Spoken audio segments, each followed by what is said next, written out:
Hello, everyone. With me today is Gerry Roth, the author of 24/7 Caregiver. Good Good morning, morning to you. Bruce. It's good to be here. So, for the audience, you should know this is the fourth of a series of interviews with Gerry Roth, the author of 24/7 Caregiver, as well as other contributors on the topic of Alzheimer's and other dementias. And Gerry, our first podcast was an introduction to your book, 24/7 Caregiver, an everyday battle with Alzheimer's. And the focus was on two poems that were a retrospective view of your journey as a caregiver or care partner with Jean, your wife of 56 years. And the second podcast was on the topic of caregiving. And the third was titled Trust. So on this fourth podcast, Healthcare, just not what I expected. That's your title.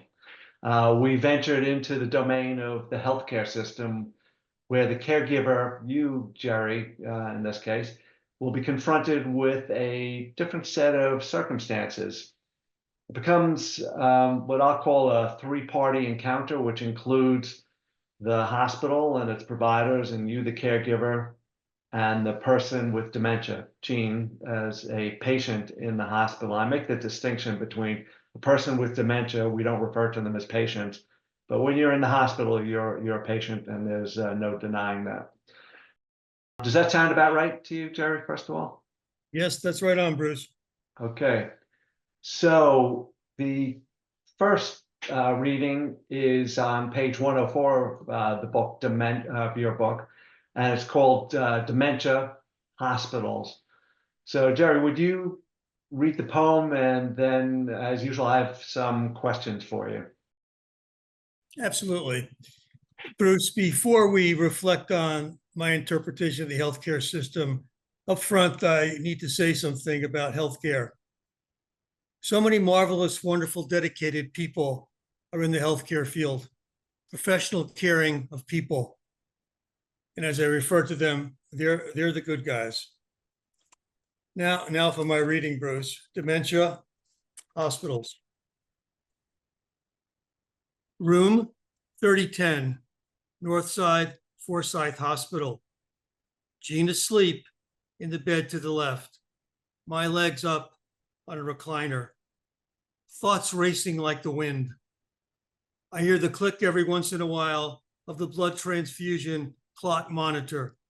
It's counting the time remaining. Nightmare now. A day starting with the ambulance, emergency, tests, then more tests, blood tests, and blood tests.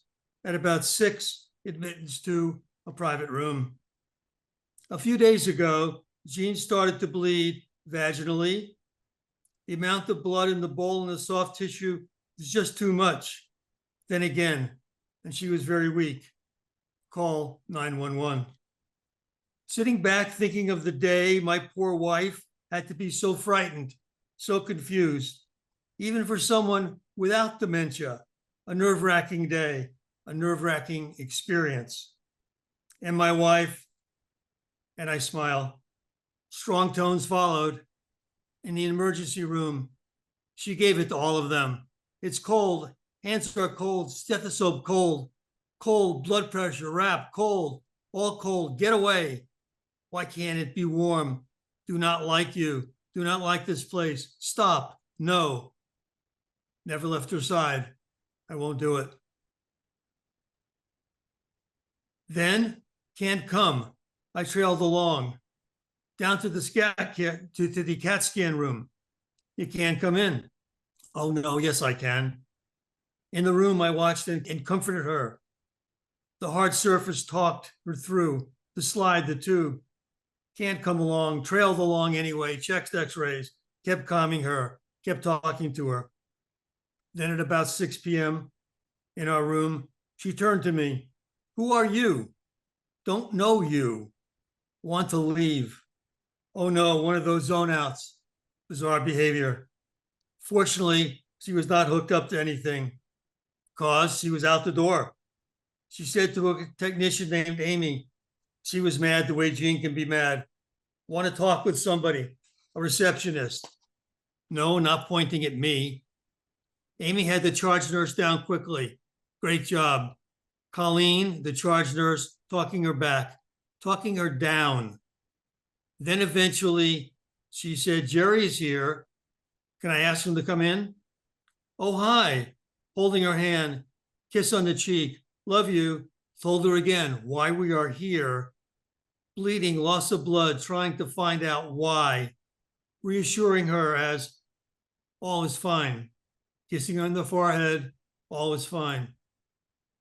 Oh my God, dementia hospitals, they just do not go together. I'm so pleased, insisted on being here.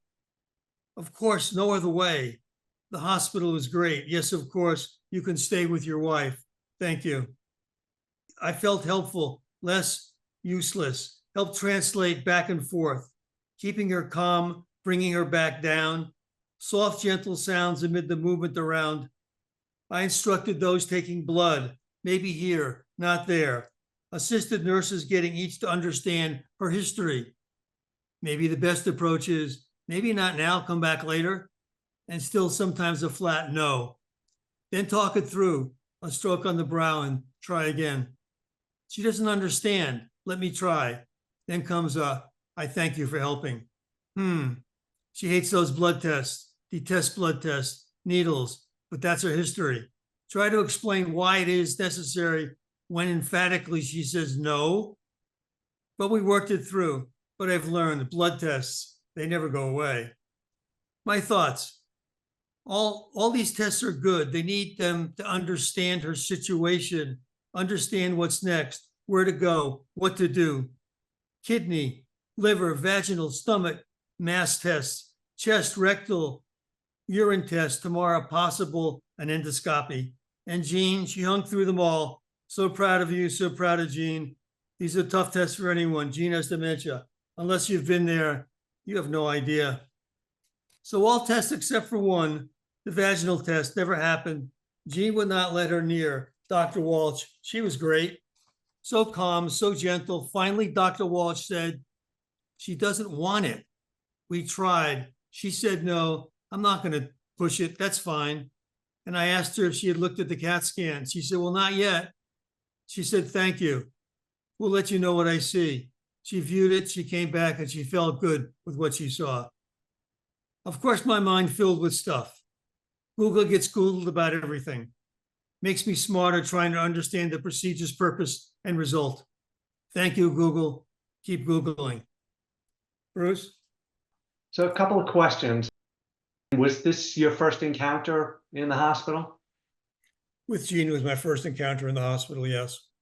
Okay. Well, Bruce, we had been to the emergency room on some minor issues, but this was the first major encounter. Yeah, and you had to navigate through that. So what would you say is the key difference between some of these caregivers and also, as you called it, a gatekeeper or receptionist, and obviously caring people, and those that contributed to your feeling that dementia and hospitals just don't go together? So is it the people, or is it possible it has nothing to do with the people and it's the setting they work in? I'm reading through the poem, the CAT scan room, emergency room. Then is it the nature of medical care today, or is it the people? Which one is it? Hospitals are wonderful. They really are. I mean, they're big institutions. They serve such a purpose for all of us. I marvel at the quality of outstanding care. But a hospital is the epitome of action and activity, especially in the ER. Many people shuttling in and out, each with a job, a task to accomplish. And someone like Jean with dementia, lost, frustrated, and confused, she does not understand words. It's a place of anxiety and fear. I think about my wife, again, lost, frustrated, confused. And to me, when I talk about dementia in hospitals, what's lacking is compassion. And the question is, how do we teach compassion? I don't know, but task orientation, people getting a task done, moving on to the next role, next job, and just going through process. But the key is compassion. You can do both, but compassion is the key. Yeah, so question for you. Do you think, with respect to hospitals, that the experience of a patient and a patient as a person with dementia is different from patients with other comorbidities, if you Oh, will? sure. Sure, it's different, but I don't know that the hospitals really want to recognize it or care to recognize it. They move right along and go about their next job and the next task. Yeah. So I've got a question for you. I was going to go on to the next reading, but I thought maybe this is a good time. I know you referred to the two beautiful stories. It's on page 109 of your book. And Yeah. is this a good place to read about some of these wonderfully caring people that you met and that helped you through this journey with Jean, at least the Yeah. encounter in the hospital? Bruce, I think so. A couple of excerpts will not take very long, but it's titled Two Beautiful Stories. And I can fill this writing with stories of exemplary personalities, hospital workers from the gatekeeper gal, as I call her, who said, of course you should be with your wife. Remember, Jean's in the ER, taken by ambulance. I'm entering the hospital through the main entrance. To the charge nurse, Colleen, the manager of her overworked floor with the sensitive and cunning of a mother lion. The gatekeeper gal's story is precious. She gave me no resistance to being with my wife, but that's not the story. Our friend Eileen drove me to the hospital. She waited in the car. I went back to update her. It was 90 degrees, and she said, Gerry, would you mind buying me some water?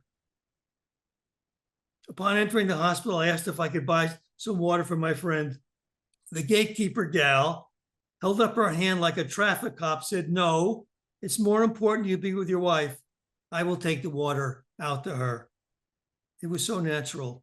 And then to Colleen, who had some experience with Jean the night before.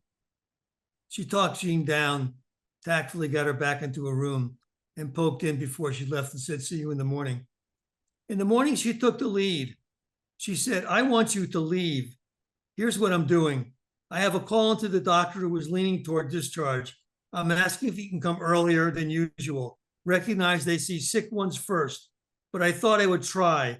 Remaining is not good for Jean, nor is it not good for you. Can someone do the paperwork quickly? I asked. She said it's already in the works. And the word was Dr. Quinn, usually on the floor at about 1 in the afternoon. At 10 o'clock, he walked in.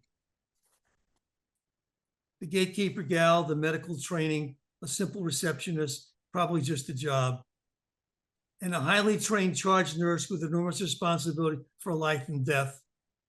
Those are two beautiful stories I take away with me, and I still really treasure them, Bruce. Thanks, Gerry. Reading number 2, What Happens? Page 114 of your book. Yeah.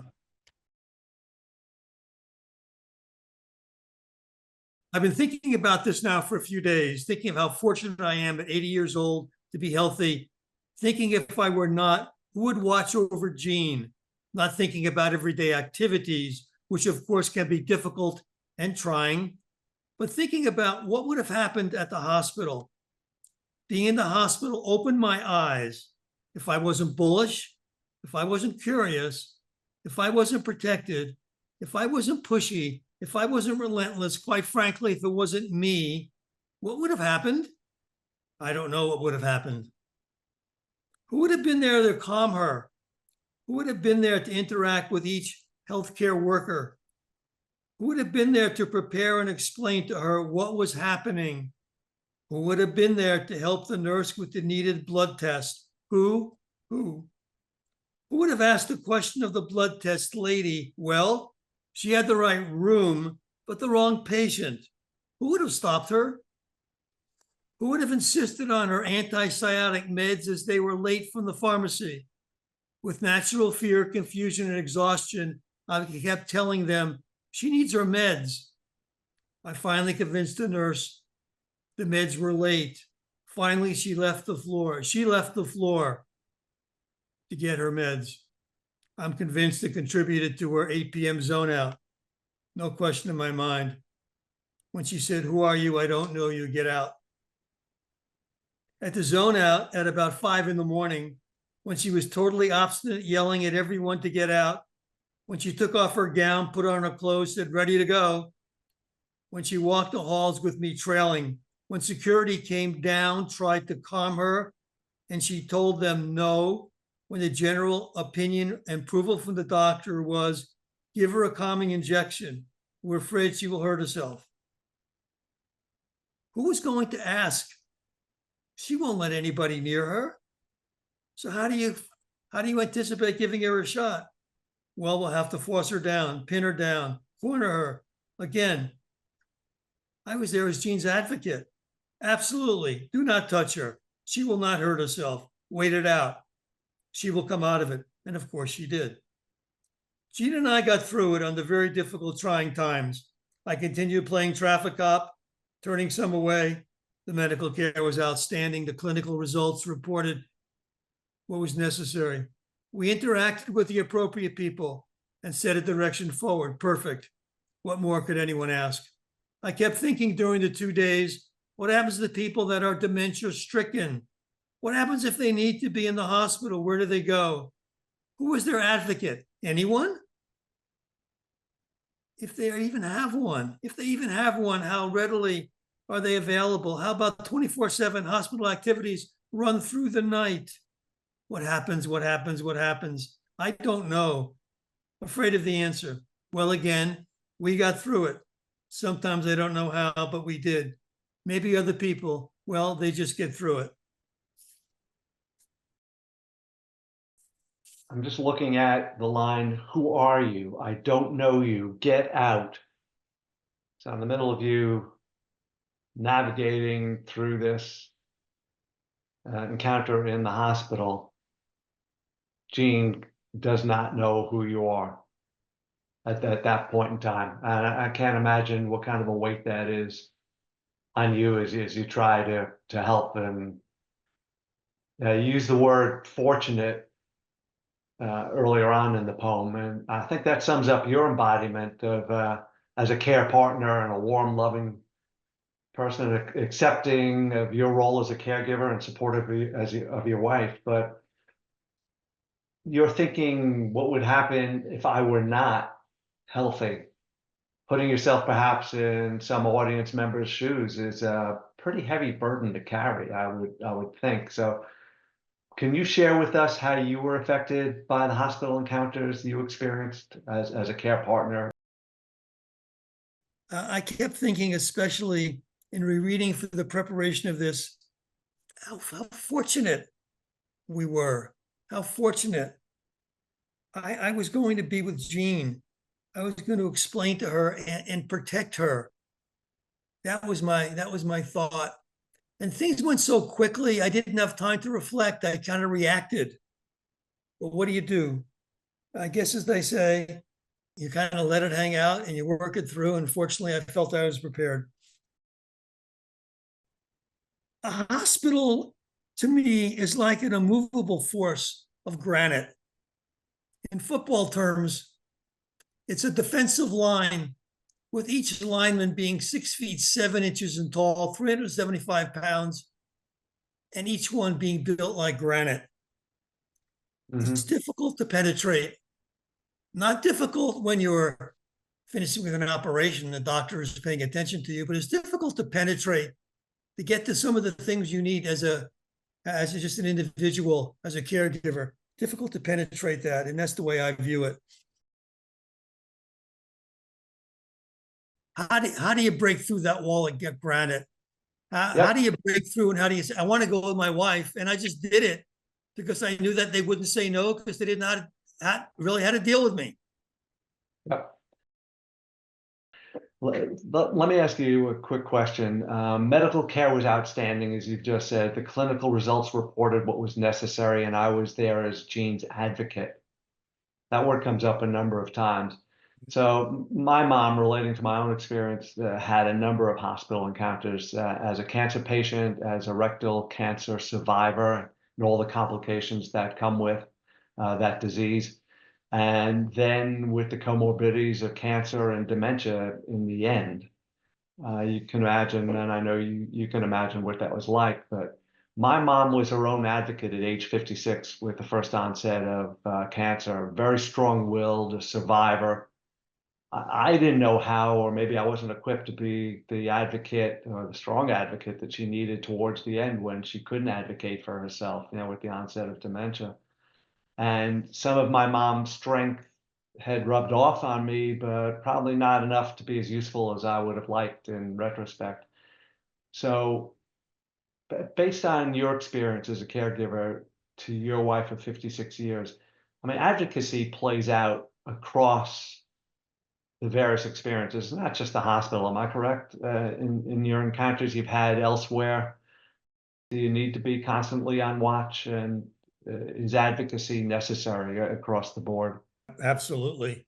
I mean, uh, advocacy to me is what the whole connection is about, and connecting with my wife. A simple definition of advocacy for me, it just simply means taking care of someone who has a difficult time taking care of themselves. And that was Jean. That was my relationship with Jean. And it's interesting. Let's move to the hospital for a second.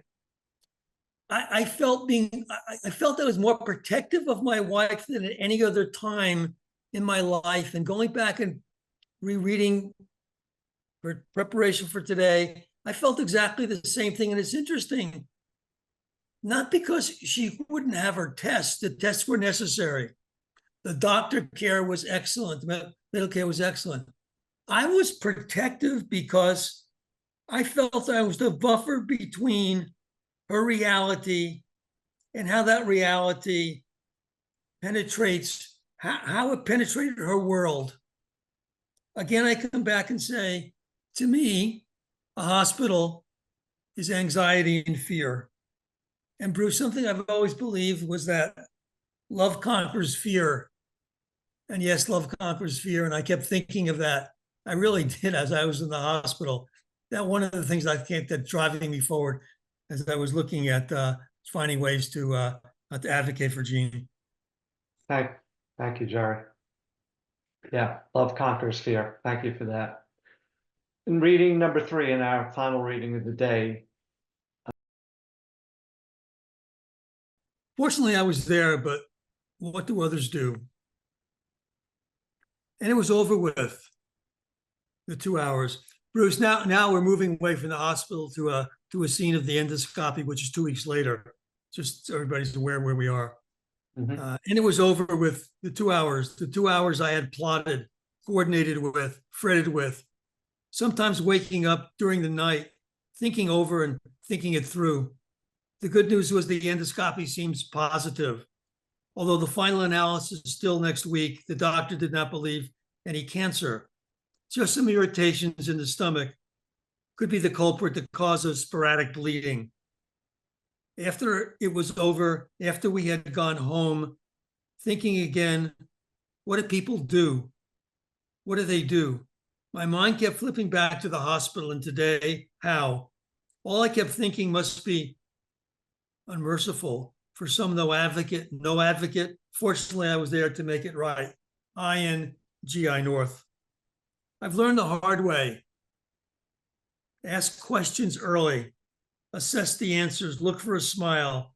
Look for compassion, sincerity, genuine care for the patient. See it through. Follow the course and be ready to walk away. I actually, Bruce, went to 3 different offices to understand which office was the best one to be able to understand issues that Jean had, looking at the furniture, make sure it was comfortable, making sure the whole environment was one that would please Jean. Each procedure has many components. I say, follow your nose, start with looking at the reception area. Tell the story if you let it, comfortable, lighting, pleasing, furniture, all saying it's safe. Are they friendly, soft-spoken? Do they smile? And with each step, tell your story. Express your needs, express your wife's needs. Be sincere, respectful, but be strong. No one knows my wife better than I do. And so it was. 3 weeks before our consultation, all good, very pleased. A phone call from the coordinating procedure nurse. The setup, all seemed in the loop. And then yesterday, go day. Many parts of being a caregiver can be exhausting. Then endoscopy prep with my wife, a new type of exhausting. It's like walking a minefield. Jean is terribly protective of herself, fearful of doctors, nurses, and cold. Cold, forget it. Quite frankly, anyone who comes near, and she has walked away. So not a comment until the morning of, but we really need to find out why you are bleeding. A quick reaffirmation of going to the hospital, needing a blood transfusion, remember? And then, oh yes, I remember. And then a brief, even jokingly matter of saying, Jean, pictures of your stomach. The coordinating nurse indicated Xanax at 8. When asked at the consult, cold, she said, oh yes. She can have a wool jacket and even a fleece if needed, all packed up and we were ready to go. Mentally prepared, both of us in our own way. Showtime, all good so far. Bundled up and not cold. Jean in the cubicle, comfortable, and she was calm. Michaela, nice, talking to Jean, asking questions as she fills her computer sheet. And then, well, you just never know. Vitals, we can try. I said, no, not there. How about in the leg? Better success than the hospital. A finger brush of the brow, an explanation, just like I do it at home. And then, what are you doing? Stop it. No, do not like it. Tears were forming. Then I broke in. Why can't we do this later? I'm sure they'll be monitoring anyway. Maybe 10 minutes later, enough time to calm down. I have prepped Jean, I thought, an IV. Just like Elizabeth at Dr. Conlon's office, remember? Poor Michaela, so nice, but no luck. 2 attempts, an IV hookup. She failed. And Jean had her moments. No, stop it, get out, screams. Thinks she shook the foundation of the building. Venom in her eyes. No, no, no, stop it, get away. I was holding her down. She was looking at me, tears. Michaela, maybe a little shook up. I need some help. No, I'm leaving. Get out of my way. I was soft talking and stroking her cheek. Agrees, she was terrible. Do not let her near me. Why did they let her do that? I don't know, but we are here to find out about the bleeding. Jean, we need your help, please. Andrea, the anesthesiologist, introduced herself to Jean. Nice, comforting smile. What are you doing? And off we were, yelling and screaming. Michaela holding Jean's arm down, I holding her left side down, blocking her from any movement. Tears in her eyes, looking at me like I let her down. Andrea, through it all, remained steady, knowing her task, comforting, talking at the same time, and then it was done. Jean relaxed. Somewhere during the hysteria, Jean gained trust in Andrea, or Andrea just won out. But Andrea was now in control. Jean, some meds down her throat. She calmed her down. She said, dementia can be so difficult, and thanked me for my help. I thank you for that. Then you have the hardest job later, I thought. That was so nice. And then all was good. I accompanied Jean to the endoscopy room with the doctor. So nice, so calm. Immediately, she went to Jean. You're in good hands. We just want to take some pictures, find out about the blood. Can we do that? Andrea, sedation now being administered. And then we were home 2 hours later. It was over. Good results. Consumed with relief. We are so fortunate to have one another. I just don't know what others do. How do they get through it? I wonder. It is just so unsettling. I know, Jean. I know all. Dementia is different. But come on, these people are scared and frightened, distrustful. But I guess they get through it. Sometimes advocates, I guess, but I guess they do get through it. And that's it. All I know is we are fortunate and thankful for it. So GI North is over, but it doesn't end. OBGYN, October 12th, sonogram, cold gel, cold procedure. And then, but I guess we'll get through it. Somehow we'll get through it. Well, we'll get through it together. Yeah, thank you, Gerry. Quick question. So do you know, what resources are available in the community for persons with dementia where there is no care partner, or perhaps the care partner is in failing health? I mean, you consider yourself fortunate, right? But what do others do? And so many caregivers are in failing health. In your experience, are there specific agencies you encountered that you would like to recommend to our audience? Yeah, let me just say to everyone that again, we really need to start with support group.